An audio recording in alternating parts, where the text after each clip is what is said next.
Alhamdulillah, alhamdulillahi rabbil alamin, wassalatu wassalamu ala rasulillah wa ala alihi wa ashabihi ajma'in amma ba'd.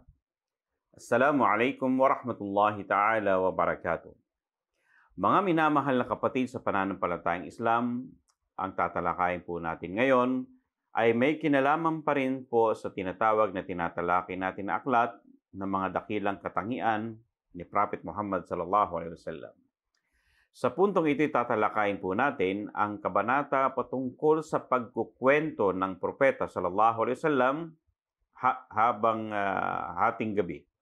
Okay? Ayon sa hadith ni Aisha radhiyallahu ta'ala anha, qalat haddatha Rasulullah sallallahu alaihi wasallam dhata laylatin nisaahu. Okay? So sinabi ni Aisha radhiyallahu ta'ala anha na haddatha Rasulullah sallallahu alaihi wasallam, kinuwentuhan ang sugo ni Allah sallallahu alaihi wasallam, dhata laylatin nisaahu hadithan.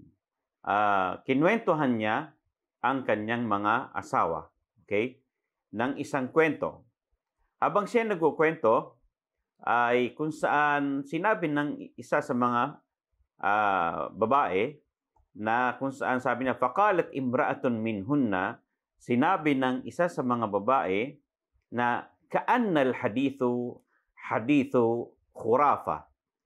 Parang ang hadith na ito ay hadith ni khurafa. Faqala sallallahu alaihi wasallam, atadruna ma khurafa? Alam nyo ba kung ano ang tinatawag na khurafa? Okay? So, sinabi ng propeta sallallahu alaihi wasallam doon sa isa sa mga asawa niya kung ano yung tinatawag ng khurafa para sa lahat ng nakikinig din sa kanya. Sabi niya, inna khurafata kana rajulan min Udra. Okay? Ang kwentong khurafa ay may isang lalaki mula sa angkan ng Udra. Asarathul jin, nahuli siya ng mga jin.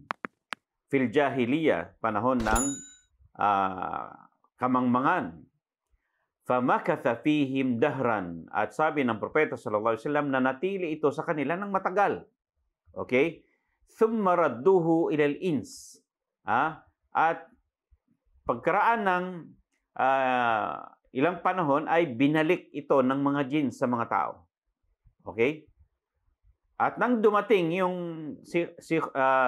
lalaking ito sa mga tinatawag ng mga tao, fakana yuhaddithun nasa bima ra'a fihim min al-aajib.